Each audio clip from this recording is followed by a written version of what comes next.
Welcome to Up on the Bars discussion with your host, Roy Bain.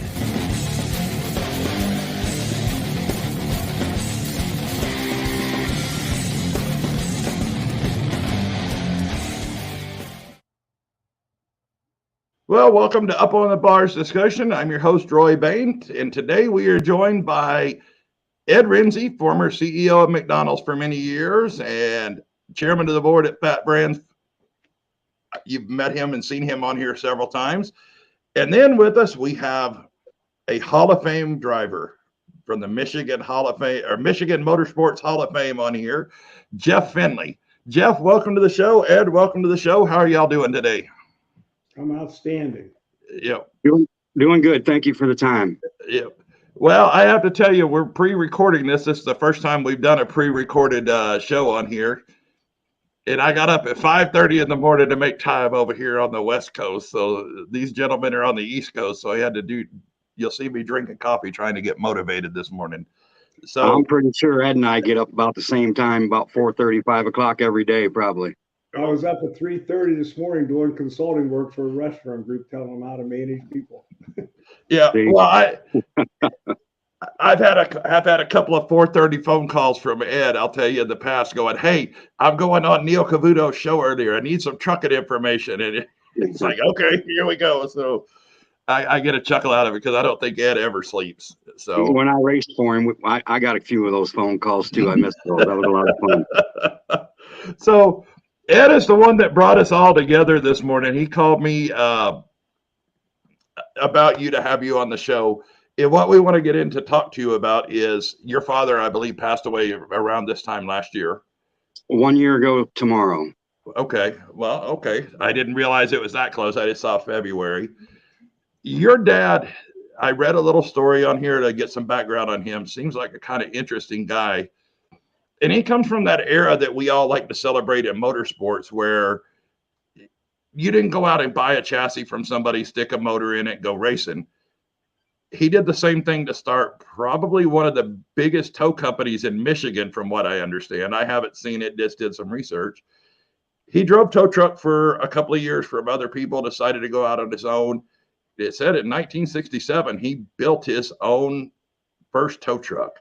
Can you elaborate a little bit on that? Well, he come from Tennessee, moved up here with his daddy and as a diesel mechanic and to try and feed the family.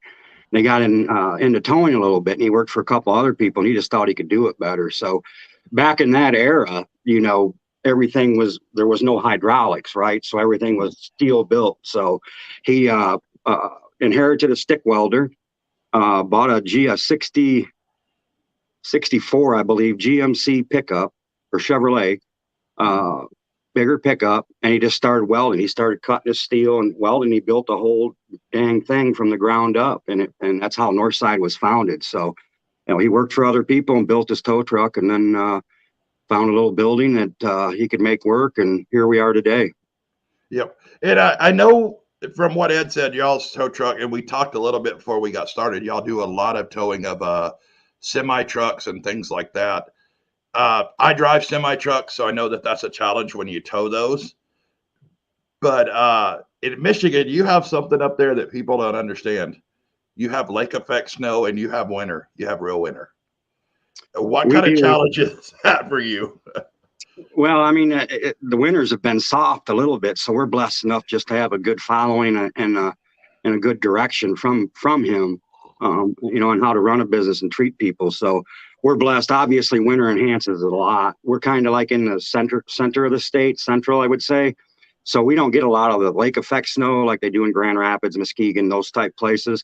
But when they get it really hard, generally we get it pretty good too. But you can see up to 4 or 5 foot of snow over on the coast there of the lakes. But we get snow, and a lot of people say snow is great. I'll tell you the biggest thing for us is the cold weather. Like you get like minus 20 below, and then you get the wind chill in there. That really rocks the world in the towing business for us anyway.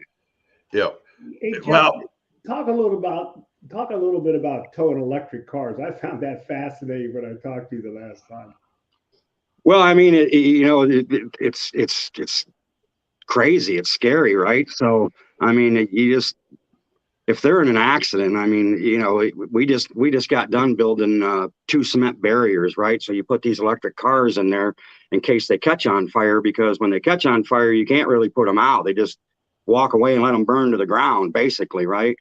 Mm-hmm. So we tow a lot of Teslas. We do towing for Tesla, good company, good cars.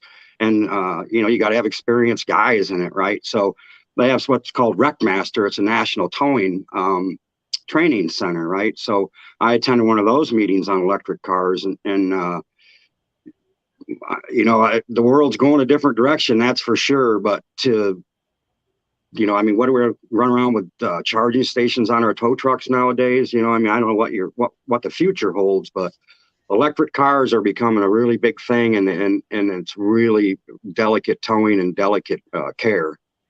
And they had a Tesla. I'm going to say a Tesla, but I'm not really 100% sure it was a Tesla. But they had a full sedan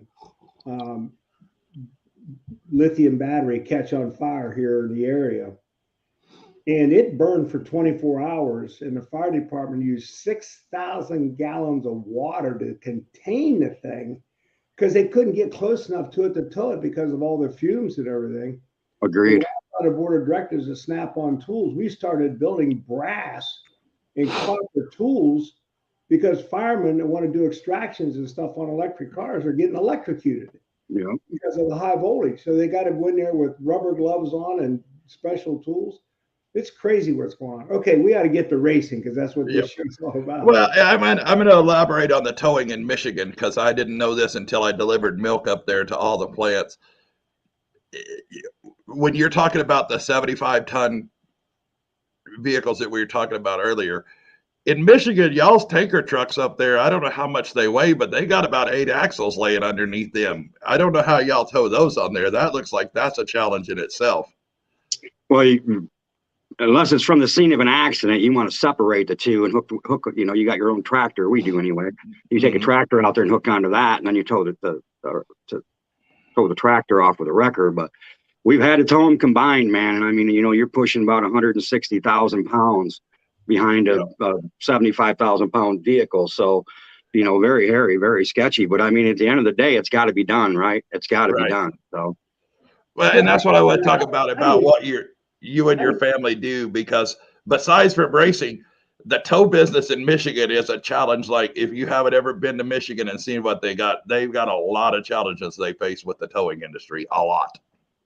And it's like that, just like Ed said, you know, the guy in Canada, they're down big ravines and stuff like that. We don't have that stuff around here. We got deep ditches, but nothing like, you know, what he was talking about. But, you know, at the end of the day, it's what you choose to do for a living, and how much you put your heart into it to make it happen. So, you know, I was born into this. This is all I've ever known besides racing, right? My dad was a huge race fan. So, you know, you learned early, like, you know, you work your butt off and you get to go race, you know, but you got to work your butt off and be able to do it. So, you know, and speaking of that, when you look around the country today, like, you know, we're back dirt racing, just having the time of our life and having a lot of fun.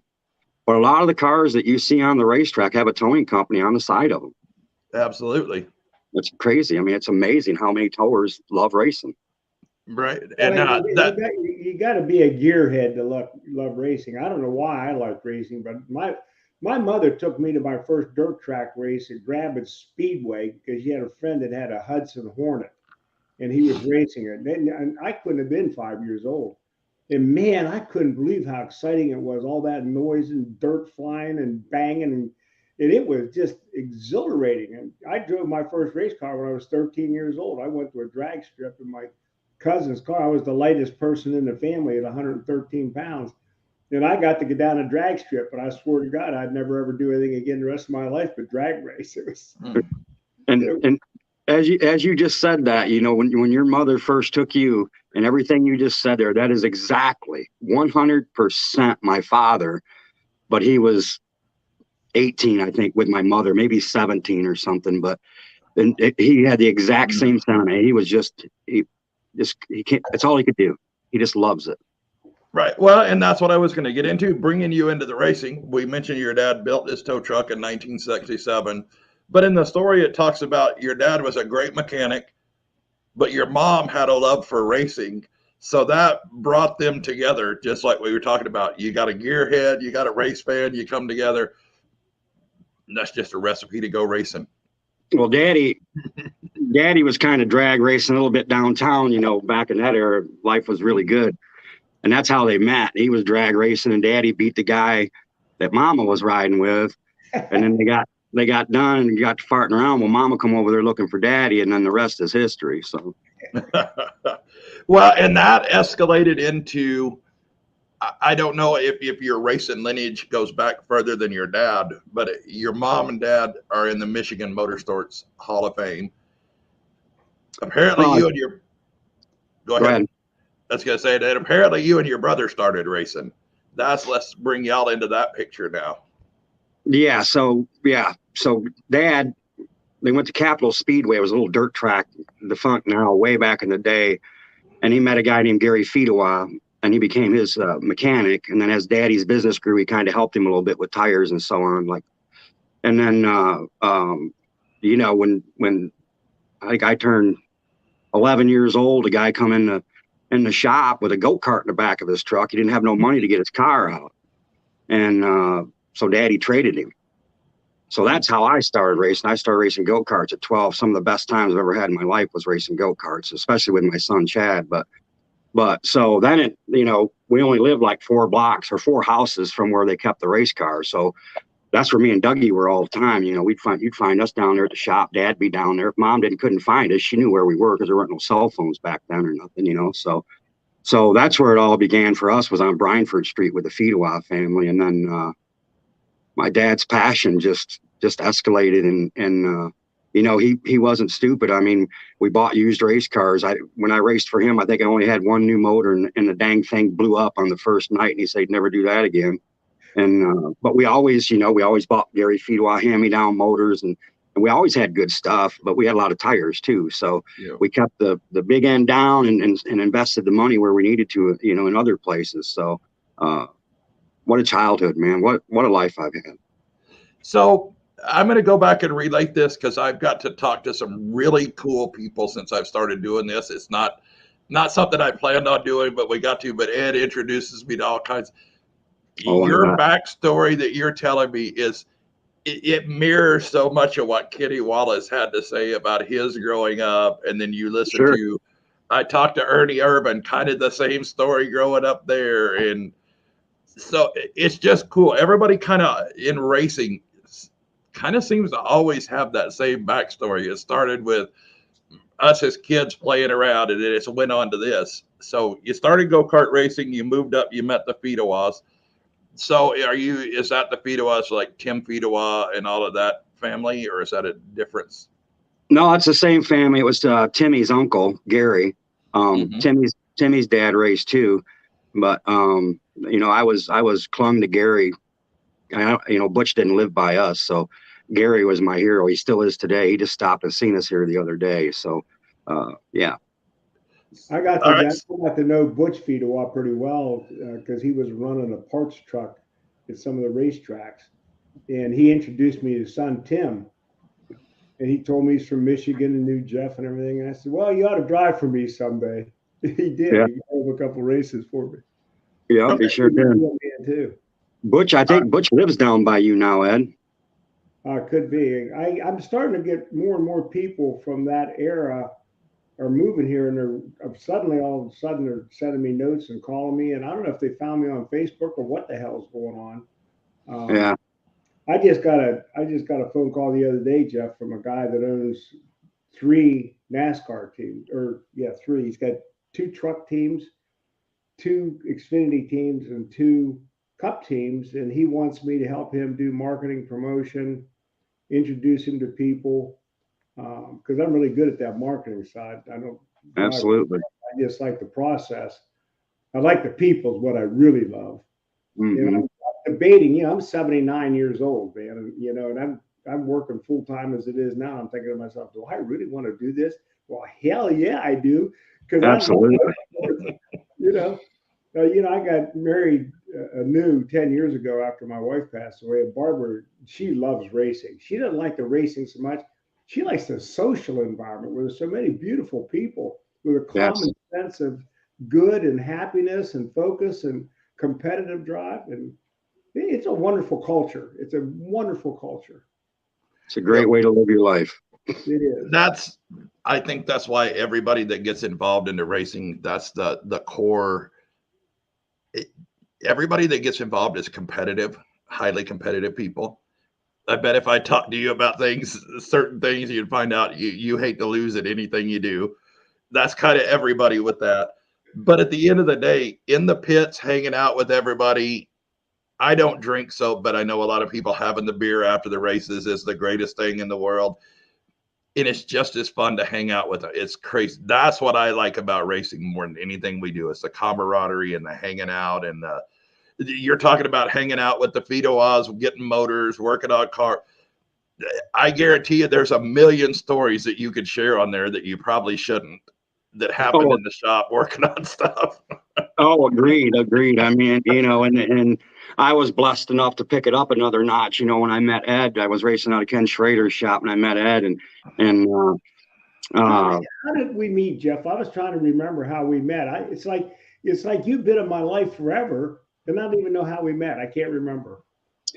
I was trying to make it on my own, right? I'd raced for the DeWitt family after Timmy Fido had left there, and all the Cup guys had left. They wanted to go ARCA racing, so I kind of went over there, and I was trying to, we were running 9-to-1 motors. I had a lot of the time, you know what I mean? So trying to make ends meet. We could haul the mail on a short track, but obviously Daytona and Michigan and stuff like that was tough. And Schrader had talked to me. We were like running 5th or 6th at Atlanta, and I'd met Kenny. I'd actually met Kenny at Owasso Speedway a few years back. I tested his car for him. But anyway, so the caution comes out, and the owner says, do what the leaders do. And I'm thinking, man, if they all pit and I stay out, there's not very many laps left here. This old guy's got a shot at it. And he just screams, come down pit road. So after the race, Schrader comes over and he says, why in the hell did you come down pit road? I said, they told me to. He said, I'd have stayed out. He said, pack all your shit and bring it to my shop. So I did. And a couple months go by, and he comes in there. Schrader, my shop was out back. I wasn't, up front. I wasn't allowed up front, and it was cool. I was very grateful. But that's where the beer cooler was. He had this big old refrigerator. He's sponsored by Budweiser, and they set all this beer in there. So at 5 o'clock, they'd ring a bell, and everybody had to get a beer. Well, they'd have to come to my shop. So one day he comes in there by himself. He swings the door open. He goes, you're not going to believe it. I said, what? He goes, I found somebody stupid enough to look at you. And he introduced me to Ed at Charlotte Speedway. We sat down and talked, and then Ed got involved, and that was probably, with all due respect, that was probably the biggest mistake we ever made in our life, Ed, was when we walked out that door. Not for you, because you went on to capture everything you've ever wanted to do, but for me personally, when we closed that door, I was like, man, I hope I didn't make a mistake. And then I don't know what year it was, Ed, but we're going to go Busch Grand National racing, Xfinity now. And we're sitting in 1999. I know when it was 1999 because I did some research before we come on here with the Duralube car. Duralube was my sponsor. Yeah.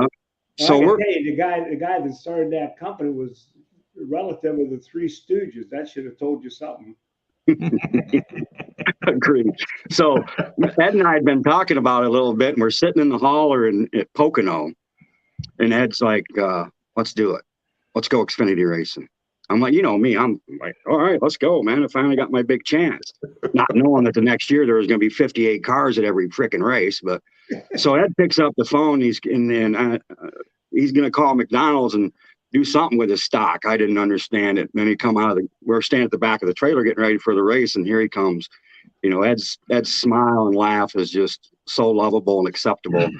And he says, boy, I got the whole world messed up right now. He said, the rest is history. I mean, we did a lot of things together, and Ed treated my mom and dad like kings, and my dad was forever grateful, and mom still is today. Every time I say I've talked to him, or, her eyes just light up. And so Ed is a very stand-up, remarkable guy. Truly is. He's helped so many people and done so much for so many people. It's unbelievable.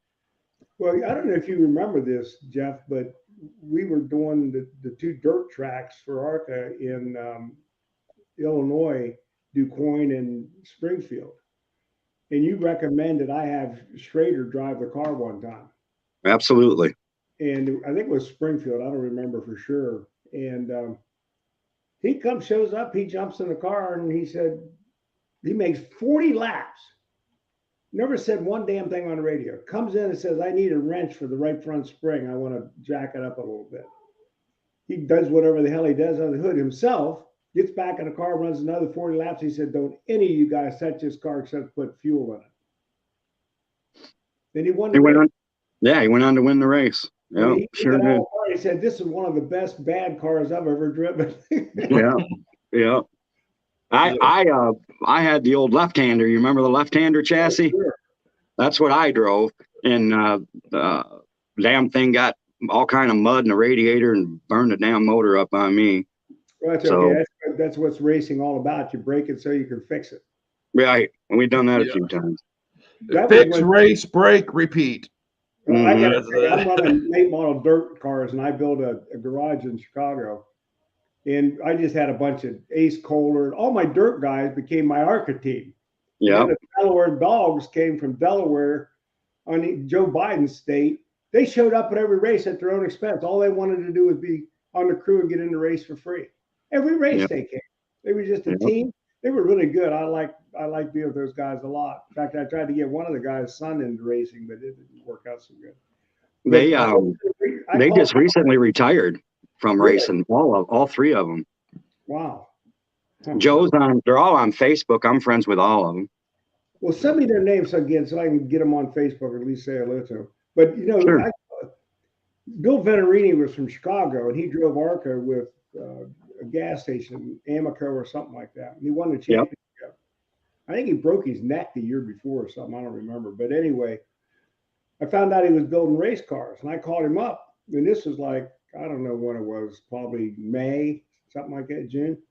I said, I need a race car. I got a motor.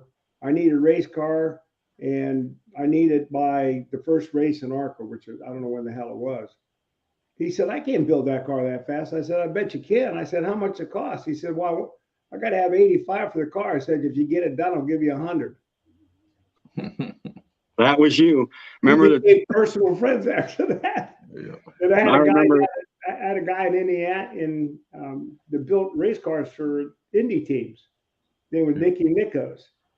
And I said, Nicky, I want you to build me the most kick-ass ARCA car motor ever in the history of mankind. I don't care what it costs. And he tinkered around. We had that thing on the dyno for day after day after day after day after day. And the first time I put that in the car, we qualified 13th. First race I'd ever been in on asphalt. It was in Salem, Indiana. And the guy that was driving was Little John Provenzano. He qualified 13th and finished 13th. And he had a speech impediment. He got out of the car and he started saying words I couldn't understand about the car. It was so fast that he couldn't drive it through the corner. Salem's a tough place to get through the corner. Yeah, it is. Anyway. Very tough. All right. Well, we're going to take a quick commercial break here, and we'll be right back. Thank you, Jerry Bryant of Jay's Mobile Welding and Fabrication, for all you do to support the Tri-State Pro Stock Series and myself. Jay is the title sponsor this year for the Tri-State Pro Stock Series. Jay owns a welding and fabrication business in Sacramento, California, can do all kinds of welding. If you need some welding repairs done on your car at the track, he usually has a welder available in his track. He also provides sheet metal to racers, so if you need any of these services, contact Jay at Jay's Mobile Welding and Fabrication. All right, so we're back on here, and so I was reading something. You went ARCA racing with Ed, and you've had some other stuff, and how did you go from racing the dirt tracks in Michigan into that, and what did you accomplish in your time frame there? Well, I had a big mouth, really, kind of like Kenny Wallace. You know what I mean? I talked to, I walked the walk and talked the talk, and I backed it up. So my cousin, Randy, lived in Winston-Salem, North Carolina. And I just won 3 track championships all in 1 year, which never been done here before. And I won a bunch of races.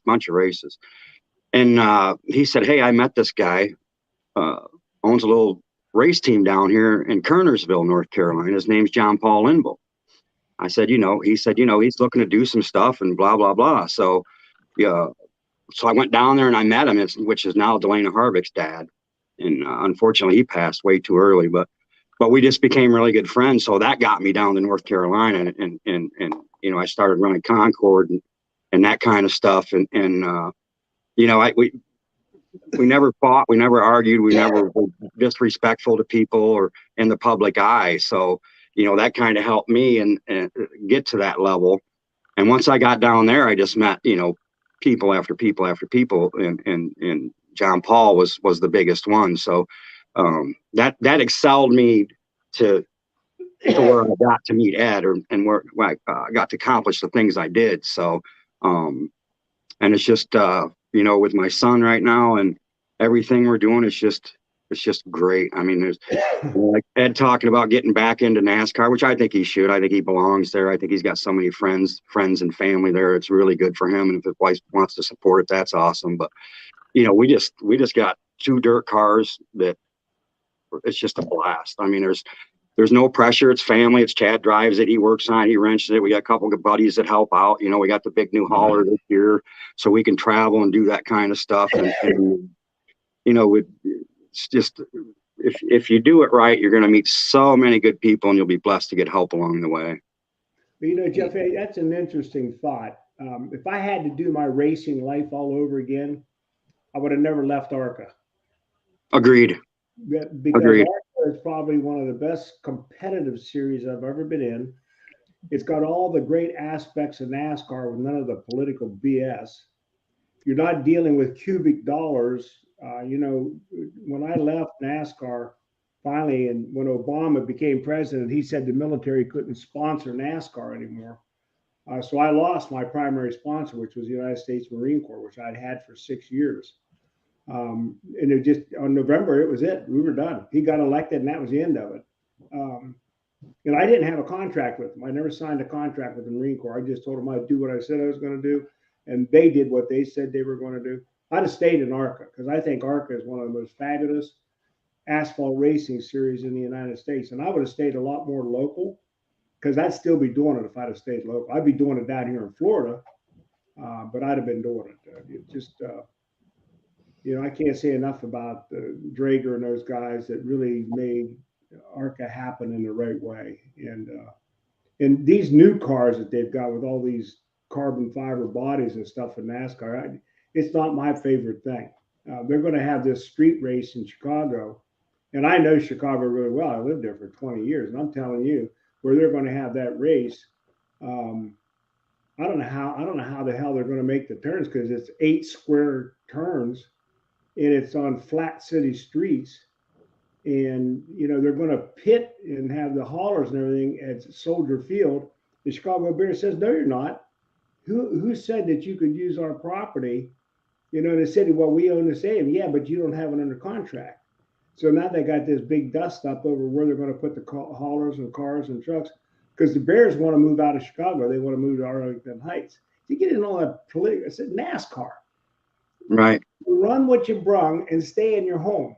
Stay in the Southeast. Stay on these 1.5 mile tracks, which are cookie cutter. You could go to Kansas City.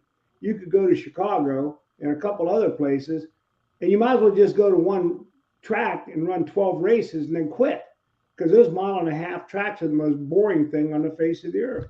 I'm glad I hope they open up North Wilkes-Barre. What that Chastain kid did down there when he did the rim ride to win, get back into the playoffs. I'll tell you something funny about that. Smokey Yunick, when the original NASCAR guys were running in Darlington, they put steel wheels in the right rear corner and covered them up with body putty, and they put that right rear fender up on that wall, and they never left it. They called it rim riding. Well, NASCAR said, you got to quit doing it. You can't do it. So he put 2x4s under there, soft pine 2x4s. They'd wear the metal off of it, and they'd ride in that wood, and they'd do the same damn thing all over again. So that's when they finally, NASCAR's got to invent rules to stop the really smart people that have clever ways to get faster. So, okay. And there's so many of them. There's so many of them. How are they going to stop it, though? You know what I mean? God, those guys are so talented. you're never going to stop innovation. I Right. can tell you a story Agreed. about, you don't even know this, Jeff, but I had a special carburetor built just to race in Anderson and Salem when we were in ARCA. So I got a phone call here from Fat Breeze. I got to go take care of it real fast. I'll be right back. All right. Okay. Without me, I want to say goodbye. So, but all right, Jeff. So as we were going through reading stuff, did you start a truck team? I did. Actually, I started an ARCA team with Bruce Cook in Mooresville, North Carolina. I started by myself, and then and well, with another guy, and that kind of fell apart, and we were kind of forced to go somewhere else. And then Kevin Reed turned me on to Bruce Cook, and I met him, and then so we started our own little deal. And when Ed touched on, he wished he'd have never left ARCA. You know, that's what we should have done. We should have never left ARCA. So, you know, but we had that little ARCA team going, and then, you know, what it was paying to win versus what we were spending. And I said, hey, let's go run, you know, let's get some trucks and go run, you know, 6-8 truck race, see if we can find a sponsor and run the whole deal. So, and like he said, I messed up there. We should have stayed in ARCA. I think we would have attracted the partners to pay for what I couldn't afford to pay for. And we'd have been a lot better off. I'd still be there today, but we went truck racing with Bob Lyons and SunWest Construction, myself, and Auto Value, and Chad and Bruce, and just never could put a whole deal together, you know. Then my tractor trailer got wrecked at leaving Atlanta that year, and that really that knocked the wind out of me. Chad wasn't having a good time, you know. This is truck racing, and so he just, you know, some reason or another, he was up here messing around, gotten my partner today, Mike Stazak, XLT Engineering, and Paul Anodize, and he got in his car and just hot lapped it. You know, they became friends. And then my brother had a seat open for a couple races, so he went and did that and won a big race. And he just looked at me, I think it was Kansas, and said, you know, this isn't really much fun, you know, and we're not making any money. We're spending more than what we're, you know. He said, what do you think about just going back home and just dirt racing and having some fun and getting family back involved and everybody? And I said, you know, Chad, I've raced my whole life, man. This is what I love to do. If that's what you want to do, if that's what's going to make you happy, then that's what you need to do, and that's what we'll do. So we sold everything. I still have a little bit involvement with Bruce. I love Bruce Cook. He's probably one of the greatest friends that I have, right? So, but we're back home, and we're having a blast. Yeah, I keep looking over. Our cats are making laps, and I'm waiting for them to jump on the table and knock the soda over. So I'm trying to make sure they're not going to do that. So I'm not being distracted, just watching them out of the corner of my eye. So when you mentioned Chad, that's your son. I saw the interesting story about when he won down in Tennessee. That was a cool little story. Can you tell us a little bit about that and all it and for you personally? Because I thought that was a really cool story. Well, Bruce Cook, the crew chief and my partner back at that time, we're talking about the Nashville win in ARCA, Ed. Ironically, when Ed and I parted ways, which was amicably, that's the first race that they made was Nashville. They missed a bunch of races with Kenny, but so we just weren't that good, really. I mean, and Bruce was that smart, right? So there was a caution, and we come down and put on 4 tires, and you know, Chad took him to school. So that was very emotional to work so hard and put in so much work and so much effort, and for it to all come together, right? Because you know, the definition of good luck is when hard work comes together, right? So so that was a great day. It was a huge win for him, and something that we'll both remember forever. You know, that kind of thing validates teamwork. It validates initiative, and the most important thing it does, it validates perseverance. If you want a goal bad enough, just stick with it. You'll get there eventually. And people that give up too soon don't realize they're exactly 1 minute away from success. Agreed. And, you know, and I had some interesting conversations with General Powell, who became Secretary of the federal government. And General Powell was one of the nicest men I ever met in my life. And he said, I will never lose a battle. I will never lose a war, because I won't stop until I win. And, you know, and he said, you should be that way in life. He said, you got to set goals. But, you know, here's another thing too. You were just talking about this, Jeff, where this is something I think is important. Know your limitations too. You know, as I said earlier, I'd have stayed in ARCA because I'd still be in ARCA today if I'd have done that. But I got Sure to would. the big leagues, and I had to spend so much money to stay there, you know, that it was irresponsible at some point. Um, it's better to know your limitations and become perfect in that world and don't worry about somebody else's world. But you know, if you could record that speech right there and send it across the world, and if you could get 1,000 people to accept that and change that mode, that trickles to another 1,000. You know, people forget in this day and age, you know, like my father, like Ed, you know, and even myself. I mean, I work my ass off too, you know. I mean, they just forget that your work ethic is what makes you and brands you, not your word. It's the way you present it and the way you carry it and the way you follow through with it. But, you know, and that's a perfect example of me, right? I mean, I was playing in a big pond with a truck series and way more money than I could do and keep going, right? You know, so it was endless for me. It made sense for me to pull the plug and come back home and enjoy the things that we're enjoying now. You know, I mean, I get up every day to work my butt off, knowing that I'm going to get to go racing at some point. You know what I mean? I mean, that's my life. I love to race. If I had the money and that's all I could do was race, that's what I would do. I mean, you know, I really would. I live in a double wide. Go ahead. I want to point out something, Jeff, and this is a real world example. Um, Kyle Busch is probably one of the best wheelmen that I've ever seen. And in fact, I was racing against his brother Kurt in Bristol, and he won the race. And I congratulated him and said, "Kurt, boy, you did a hell of a job. You spanked everybody, man. You had it hooked up. You were driving beautifully. You never mashed into anybody. You never wrecked anybody. You just won the race. Congratulations, well done." He said, "You think I did a good job?" He said, "You wait till my brother gets here, Kyle. He's a far better driver than I am." I mean, you just think about that, how impressive that is. Now, Wow. fast forward, Joe Gibbs, who I know really well, I sponsored Joe Gibbs in the NHRA when he got into racing.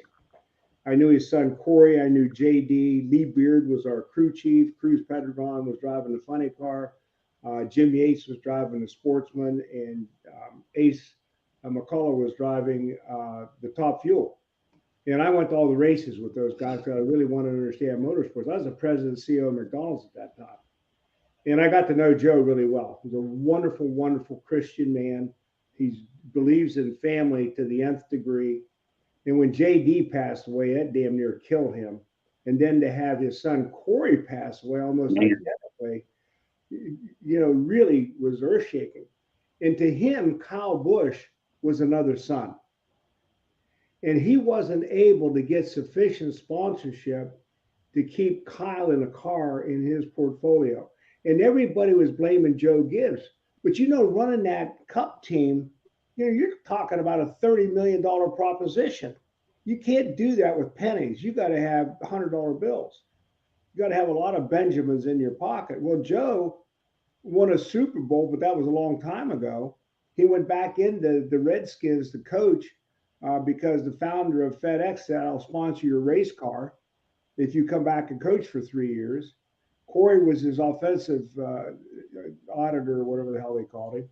They came back to NASCAR after that agreement was up. FedEx is still a sponsor. But Joe's going to be diminished because he just doesn't have the cash anymore. And some of those other teams, you know, when you look at, and I'm surprised Toyota didn't step up big time because Toyota is the largest car company in the world. And they could have paid for that thing outright. But I think they got designs on Formula One. You know, when you say that, did you just see I just seen in a release somewhere where Toyota is looking to add 4 or 5 more teams in NASCAR to help keep up with the knowledge of this new car and the progression. Did anyone else see that? I saw that come out. It was on the NASCAR page, Facebook page. I saw that press release. You guys need to take a deep breath and think about something. We talked about the electric cars a little while ago. You know, Formula One started the E series, which was a battery-driven Formula One car. And they had to stop the race halfway through and change cars because they couldn't keep they couldn't keep the horsepower up. They couldn't keep the electric up, even with charging under braking and all the rest of it. They just couldn't do it. Well, the fans hated it. There's no noise. There's no action. The cars all look alike, sound alike, because they all got motors on every wheel. They all got the same torque. It's same. So it comes down to aerodynamics and the driver. Well, the drivers are equally good across Formula One. And whoever qualified first ends up winning the race every time. It's boring. Well, now NASCAR is working on an electric car. How the hell are you going to run? The most you'll be able to do is a half-mile track, small, short tracks. I want you to think about this. If you're Hendricks and you got 5 teams, and you got to have 2 cars for each team for each race, that's 10 cars prepped and ready to go. And you're going to have a stable of 100 cars back at the shop being worked on because every damn track's different. How are you going to afford that? And those cars are so much more expensive because those lithium batteries cost more than the cars and the haulers and the tools.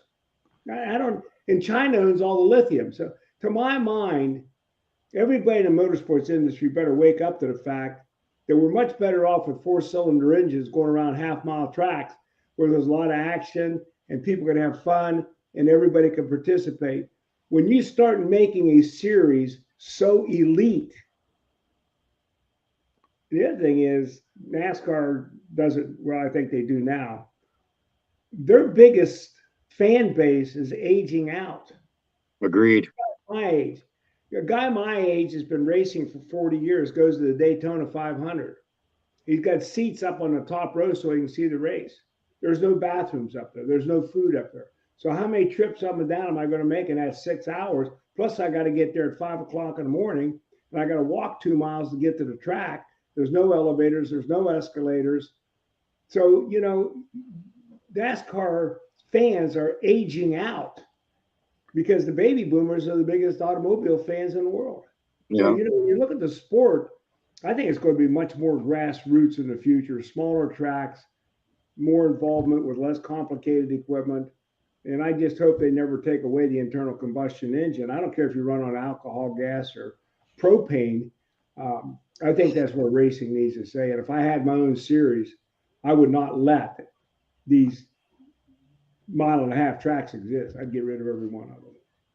It's just like drag racing. Drag racing is changing radically because you just can't afford those motors are, $300,000 for a motor. Well, you bringing up drag racing, I don't know. We were talking about press releases, things like that. Did you see the press release that came out that I think 8 NHRA tracks closed in the last year and a half? They're gone. Wow. I didn't know that. Well, look at what NASCAR is doing.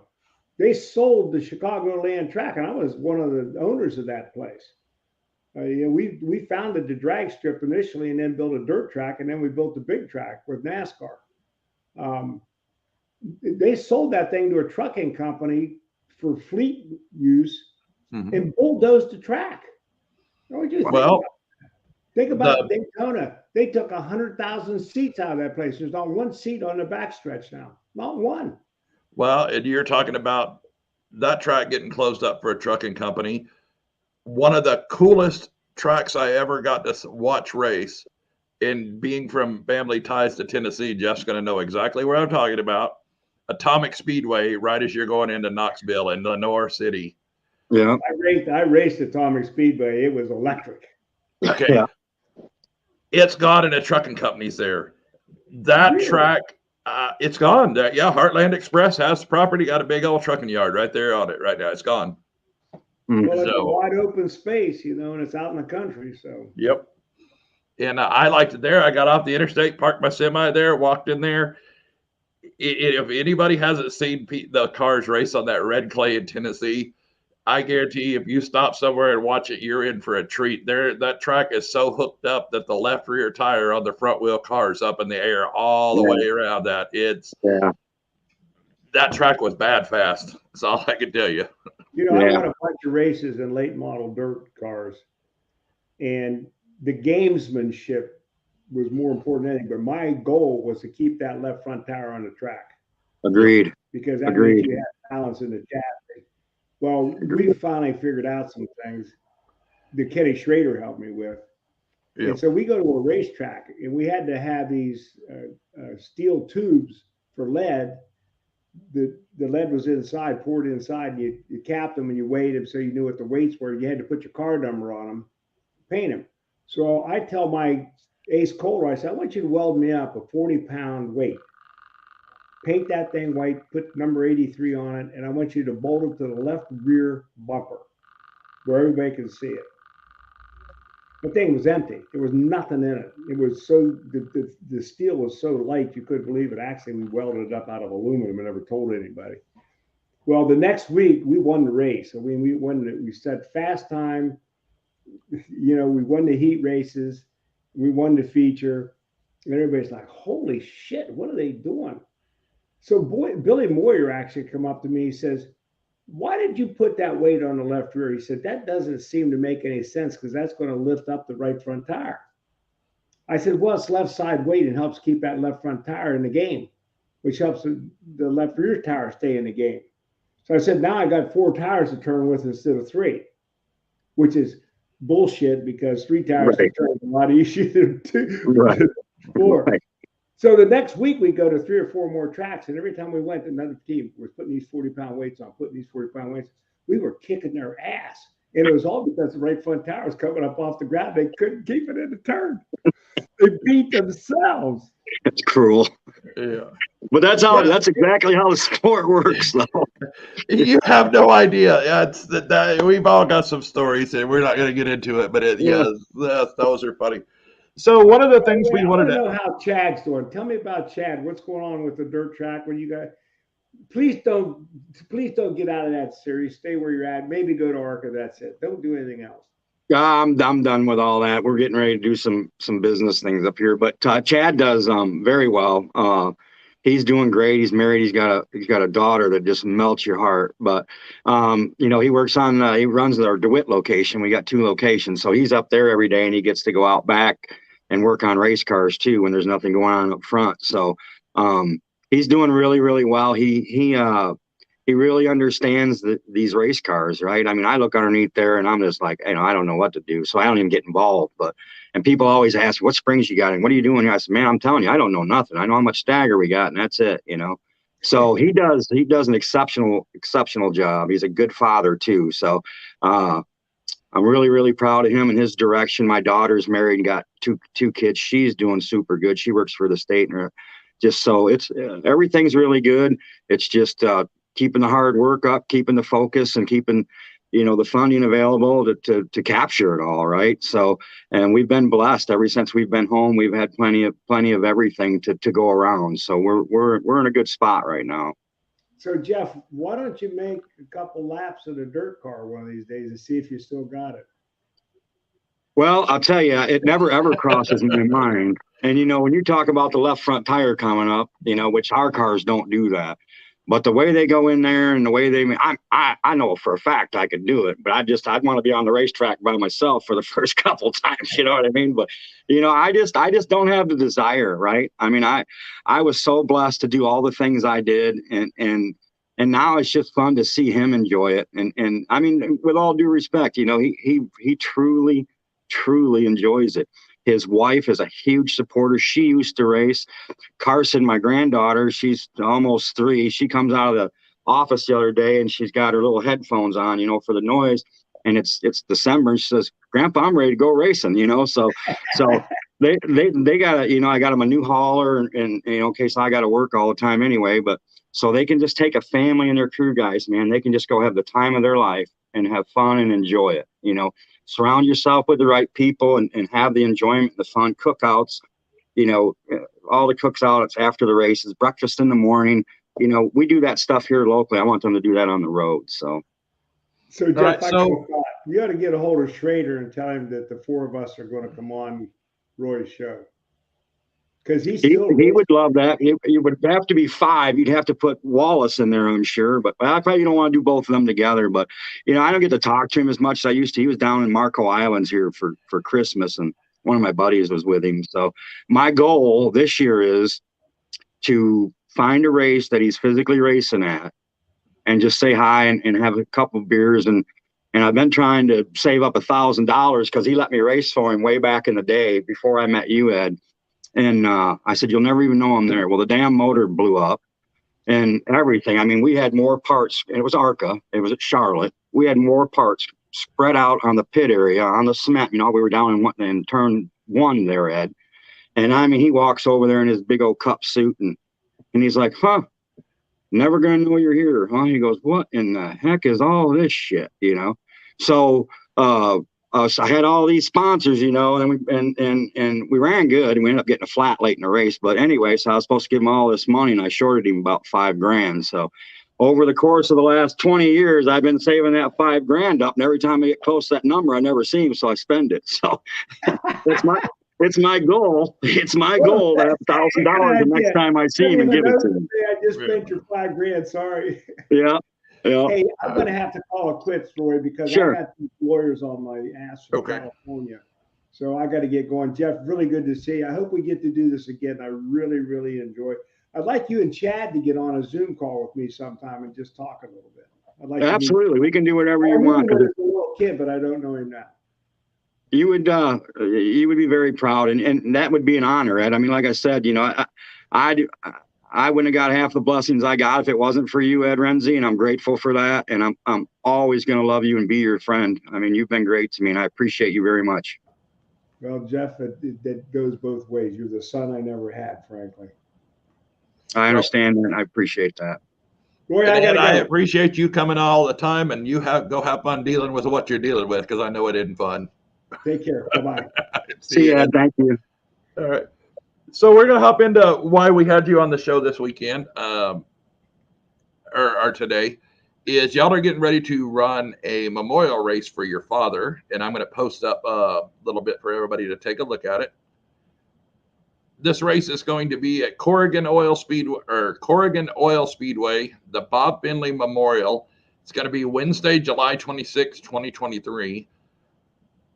Big thing on this is it's 6,767 to win, 667 to start. Those are big numbers for weekly racing. We talk about all that on the show all the time, and that's very impressive to have something like that going on. Can you tell us a little bit of how all that came together and what's going to be racing?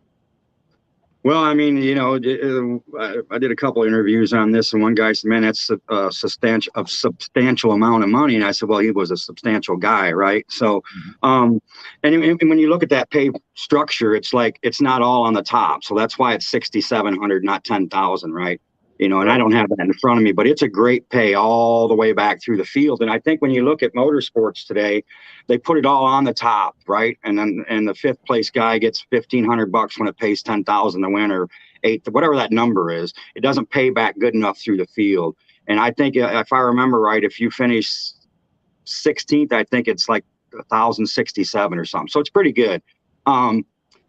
Corrigan Oil Speedway used to be Spartan Speedway back when I was a kid growing up. My parents took me there. It's a very, very special place to my father, to our entire family, my mother.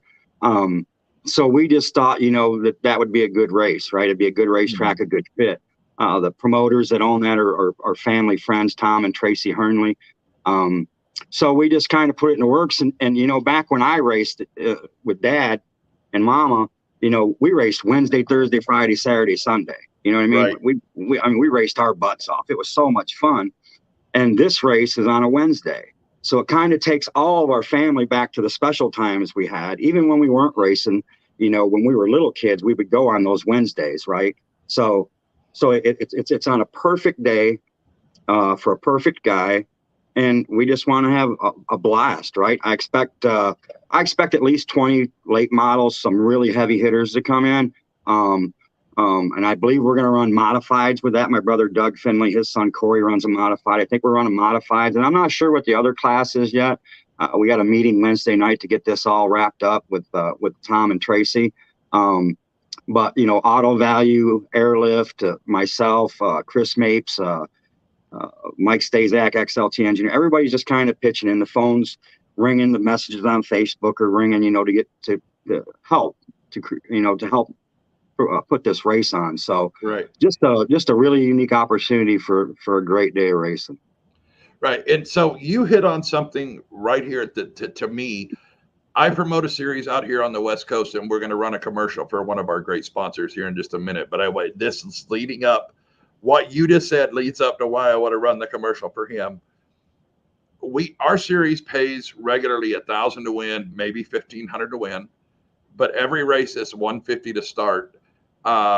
Rick Workman, who I'm fixing to play his commercials, came on this year and said, anytime there's 20 or more cars there this season, he's paying the back of the purse 300 to win. We take our money that we bring in and do just what you're saying.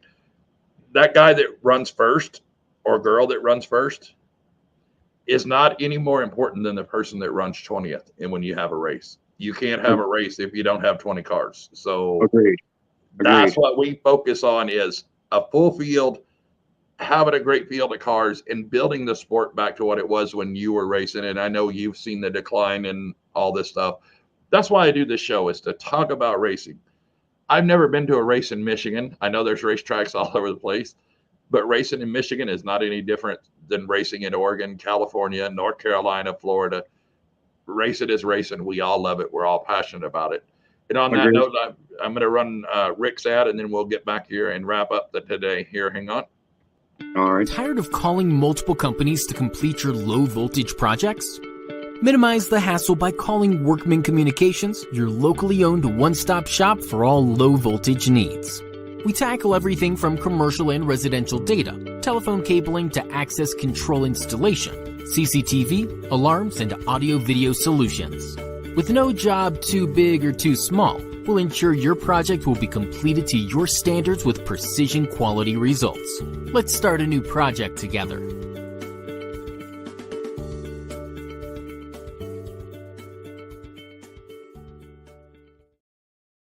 Yeah, Rick's the guy that when I started the idea of doing this little podcast, he's the one out. He went and did all the research and found the StreamYard app to where we have you come out here and do all this stuff. He's provided me some internet for when I'm on the road in the truck to where I can do this from the cab of my truck. I just happen to be home today. 9 times out of the 10, I'm in the sleeper of the truck when we do the show, just on the side of the road somewhere. So awesome. But so I have to ask you, with all your racing career and getting to race with your family, doing all those things and meeting Ed, in your racing career, who was the coolest person in your eyes that you got to race against on the racetrack? And I know that's going to be a lot of them, but I'm sure there's that one standout moment. Gary Fedewa. I got to run the MSPA series, which was a Wednesday night series up here, and he's my hero and my icon. And we were at a racetrack I really didn't know much about, and he was helping me, and he said, you don't want to pass here. Don't pass here. This is, So we get the race going. We're about, I don't know, 3/4 of the way through, and he's leading the race, and here he comes, and he passes me there, right? And so he's just done so much for me, and there's been so many special moments with him. I raced against Dale Earnhardt. That was really cool. I think I raced against Rusty Wallace. I'm not sure, but and then Adam Petty, Dale Earnhardt Jr. I've raced all, was blessed enough to race on the same track with those guys, right? So, but Gary Fedewa would probably be the biggest for me. Yeah. Well, and what Ed said about having Ken Schrader on, I'd really like to talk to Kenny Schrader. You're talking about Kenny Wallace. It's kind of funny. I had him on the show. Ed got us hooked up, and Tony, that has Stockton 99 out here in California, helped all that. So, like I sent you the invite. Well, Kenny popped on, and I had everything set up. He popped on about 20 or 30 minutes early. I wasn't expecting that. So we talked for a half hour before we went live. Probably one of the funniest, most entertaining conversations, and nobody got to see or hear it. But then we went live, and he told me how long. He said, man, I only got 30 minutes. I've only got 30 minutes. Like, okay, that's fine. We'll make it work. So we started talking, going through there. At about 30-minute mark, he looks down at his phone, and then he keeps going. And we're coming up close to an hour. I said, Kenny, you only had 30 minutes. You said we got up to an hour. And he says, yeah. He goes, I had my little phone call. I had my buddy call me just in case the show sucked, kind of thing. And he's like, I had so much fun. We just kept going. So a lot of people don't know, but when it was time for me to leave Ed's, Kenny Wallace replaced me. I looked right at it. I said, because we made the Daytona race and we had a good car. We were at Darlington. We had a great car. This was when 58 race cars showed up, Adam Petty and all the Cup drivers' kids and stuff. So, we were at Darlington and, we went out to Vegas and we tested and we were the fastest. Right. And Jeff Gordon come over and asked me where I come from, blah, blah, blah. And we go back and we missed the race because they had the left front spring out of the pocket. And so at Darlington, Ed and I are going across to a Duralube meeting function. And I looked at the crew chief. I said, look, man, we're 23rd on the board, right? I said, there's 58 cars here. I said, don't touch it. I said, I've never been here before. I said, I need more laps. But I said, I know we'll make the race and I'll learn when we get in the race. So me and Ed go away for about an hour with Duralube. We come back, every shock, every spring, truck arms are all laying on the ground. And I'm like, what in the hell are we doing, man? He's like, we just need more speed. I'm like, no, we don't. No, we don't. Put it back like it was. And of course, you're never going to get it back with all that shit laying on the ground. So we go out and qualify and back it in the wall. So I was pissed. I mean, I wasn't very happy. And I dropped it in first gear and we pitted off at turn 3 there. And I wrecked in 3 and 4. And I drove it right up to the back of the truck and wanted to run the guy over. And Ed come out of the truck, he said, just calm down. Let's go up in the lounge. And so we went up in the lounge. And I looked right at him. I said, Ed, I raced to win, right? I said, you brung me here. I haven't changed how I drive. I said, nothing's changed. I'm still really good. I said, but it's not me. And the only way you're going to realize that is to put a Cup driver in this car. And I'll step back and let him get the team going, and I did that and ended up, I shot myself in the foot because Kenny was Kenny. I don't think he was a Cup driver back then, but Kenny Wallace is Kenny Wallace, right? He's a great guy. Right. So that was at Darlington. I don't know, a week or so goes by and Schrader comes up. I'm still at Schrader's shop at night, or I still had my stuff there. Schrader comes out and he goes, we're going to lunch. I said, okay, let's go. So we get to the door and he goes, just shut your mouth, sit down. He's a great guy. We're going to lunch. I said, what the hell are you talking about? Open the door up and there's Kenny Wallace sitting in the back seat. Right? Kenny's like, hey, man, I just didn't want any hard feelings with you. I got a job. I got to make a living. They called me and asked me. I didn't do anything. I said, no, I understand. I'm the one that told him to call somebody. I said, I just didn't think it would be you.